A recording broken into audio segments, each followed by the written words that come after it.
Hey everybody, it's Pete. Welcome to Stock Trading Pro. My gosh, do we have a lot to talk about on today's Stock Market Live. There is a plethora of stuff to discuss today. This news about Elon Musk and Twitter just came out. I had a whole other presentation for today's episode. We're going to unpack a ton of stuff today, and this is actually very relevant. The Twitter stock conversation around Elon Musk is playing right into what I plan to discuss today, which is going to be on today's Stock Market Live, which is trading versus investing and not mixing the two, because we've had amazing price action recently in Twitter. And I've been walking everybody in our private community through the differences between being an active trader and building an argument for that idea, what types of stocks are amazing for active trading versus valuing a company for much longer term ideas. So we have a lot to unpack right now. I'm actually going to start out with the news, and then we're going to get into the investing versus trading. We're going to talk about this that just broke literally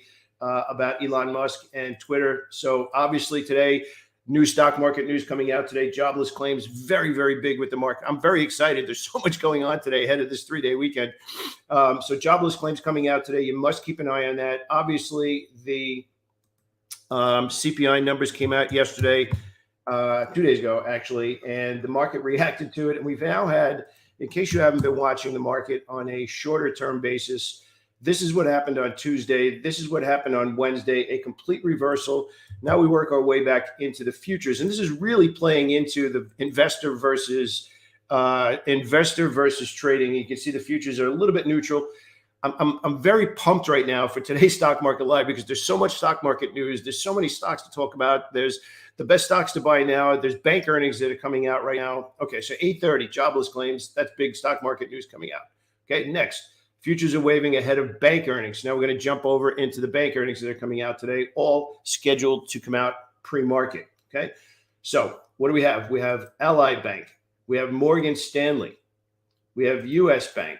U.S. Bank Corp, Citigroup, Goldman Sachs, and Morgan Stanley. Now, all of these bank stocks, as of right now, you can see the futures are just kind of mulling back and forth right now. All of these bank stocks, let me go back out to the longer time frame, and I'm going to run down the list because I actually trade these. I love trading Morgan Stanley. It's one of the top stocks that I find the easiest to trade. Morgan Stanley and JP Morgan, two of the ones that I'm trading right now very, very actively. Now, here's the thing. JP Morgan came out. Numbers were not good. So now we got conversations about Jamie Dimon, right? Jamie Dimon is now talking about what's going on in, I think I can actually find that here because there was a very popular conversation yesterday. Let's see if it got lost in the news. Nope, here it is. Now, this is the big thing about trading versus investing. You read the headline. It's obviously written for you to click through and thinking about the market is going to start tanking tomorrow. But then you read a little bit through it, and Jamie Dimon is talking about the back half, the last quarter of 2022, possible recession driven by all of the other clouds that are hanging in the market right now. So how does that affect you as a trader versus an investor? Investors are thinking long-term and investing in the long-term business cycle, the long-term valuation of the company. So obviously we're using Tesla here as an example. We're going to go through that in a minute. Traders should not care about this article. Jamie Dimon is talking about the last quarter of 2022, and that has nothing to do with the price action I'm looking at today. This is a monster problem that smart people are having a big issue with right now, is their longer term macroeconomic thought process on what should be happening because of inflation, what should be happening because of the Russia-Ukraine war, what should be happening because of the consumer prices going through the roof. But we haven't been going straight down. So that kind of ties into, you need to know your objective or you're going to get ran over. You're going to end up getting out of good investments too soon because of short-term price action. And even worse, you're going to turn bad short-term trades into investments simply because they're losing trades. And now you try and value or justify it on a bigger time frame. So I just can't get this across strongly enough. If you are investing, and let's just say we're strictly looking at the chart. So let's actually go back to the market because that's a good way to start. You need to be using what many people believe is kind of like the line in the sand, which is the 200 period moving average on the daily chart. Now, this is technical analysis. We're still talking about looking at charts to make decisions. Okay. And you can see here for a very long period of time, as long as the prices are above the 200 period moving average, a lot of people consider that to be the longer term bull or bear market level, for lack of a better way of putting it. That is the investing time frame. Trading time frame is when you take that same window of opportunity, but now we're using the 20 and the 50. And if you know anything about Dow theory talks about three different trends in place all the time. And you can see how sharply these longer term trends move in relation to the shorter term trends move in relation to the longer terms. Traders are focused from one day to the next, 1 week to the next. What's happening between Monday and Friday, and whether or not Monday through Friday is obvious, and then how that translates into short-term active trades, whether day trades or swing trades. Investors, if you're looking at Tesla stock and investing, you are concerned with a much longer company outlook. You are concerned with a much longer production of the company over time. You are buying future cash flows of the company. You are not buying where the stock is going to trade between 9:30 and 4 p.m. on a regular day. I have seen more traders absolutely get ran over because their long-term argument for buying and holding an investment influenced the perception of whether or not that stock is strong or weak in the wrong time frame, which kind of brings us into Twitter stock, which ironically Elon Musk and the whole article came out today. And I just want to bring this home with a story right now. In 2005, I had a member in my office whose family knew somebody that owned a public company. And apparently his family had a very good opinion on the people, said they were super nice. So in his mind, he said, I know the company and I'm going to be investing in the company. The problem was he was day trading and swing trading the stock as it traveled from 21 down to 3 over the period of 5 months. And he lost a small fortune because his investment thesis did not match his trading argument. So it kept going down, and the order flow, the short-term order flow in the stock was bearish, but he kept buying size because he believed the longer-term prospect of the company, and he blew his account up. So I can't get this across strongly enough. Both sides of the trade make money. You could make money with two different objectives: the day trading side of things, the swing trading side of things. Those are literally labeled trades. You're trading within a very short, defined window. Let me get these off the screen. So again, as you know, a lot of what we do is we're reading the tape, we're reading the order flow, and then we're making decisions in these short-term windows.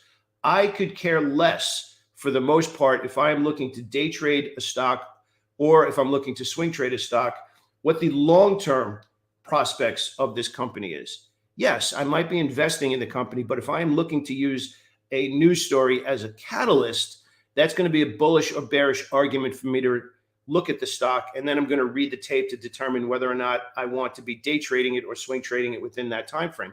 And this is a really great example in Tesla. You can see it was up $35 yesterday as an active trade, and a couple of members of our community traded it very well yesterday. But if you look at the longer term picture, the stock hasn't moved since last October.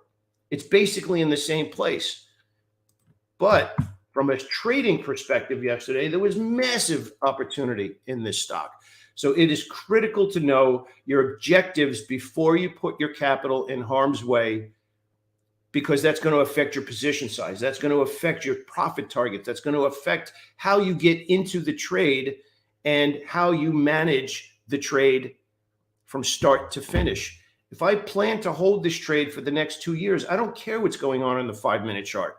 But if I plan to hold this trade for today, I care a lot about the 5-minute chart, the 15-minute chart, and the hourly chart, because I am reading the tape within this window and managing risk on this time frame. But if I plan to hold this stock as an investor over a long period of time, I could care less about looking at real-time quotes and what's going on in that window. So the point of this is some really smart people right now are getting into trouble as traders because of where they believe the economy is going, should be going or where it's going to be at the end of the year. So if I can give you any experienced trading wisdom, make sure you know your objective, because if you don't, you're going to get blindsided because you believe you're right, and eventually you might be, but you're going to get ran over until that happens, if that happens. So if you're trading, learn to read the current order flow and learn to read the tape and define the optimal entry. If you are investing, learn the longer term picture that you are putting your money at risk, and then allocate money in the manner that you plan to hold it over a longer period of time. I just can't get across strongly enough. We have some really smart people that are macroeconomically taking a look at the current price action at the expense of their current trading positions. Very, very big difference. Just really, really think that through. So now we actually want to get into Elon Musk and Twitter right now. This is actually a good conversation, because I want to just bring this back, because this has been a really strong conversation. You can see it's actually up 12% now, $5, and we're really going to be spending time here. Okay, let me get this off the screen, because this is a topic of conversation that we've had, and this is not even investing versus trading. This is day trading versus swing trading, which really brings home the point of being an investor in the stock market versus being a trader in the stock market. We've had quite a few people trading off of this larger move here in Twitter, which has mostly been generated, again, from Elon Musk, and we pretty much have been talking about this move right here. So again, Elon Musk has been creating massive volatility in the stock, massive volume in the stock, massive trading opportunities in this stock. But I'm bringing this back to the conversations we've been having in our daily game plans about, is Twitter a day trade short versus is it a longer term buying opportunity? And the conversation is they're both right, as long as you know your objective. If you're looking to buy Twitter based on how much this has rallied and pulled back, this is still a viable opportunity based on the catalyst created by Elon Musk. However, if you are a short-term trader, and let's just say a day trader in this case, you're now building your argument for the last week based on this gigantic bearish U-turn after this move to the upside. And you can get a feel for the volume here. This one particular day traded 269 million shares in one day, when the previous day it traded 12 million, just to give you an idea of the volatility and the volume right now.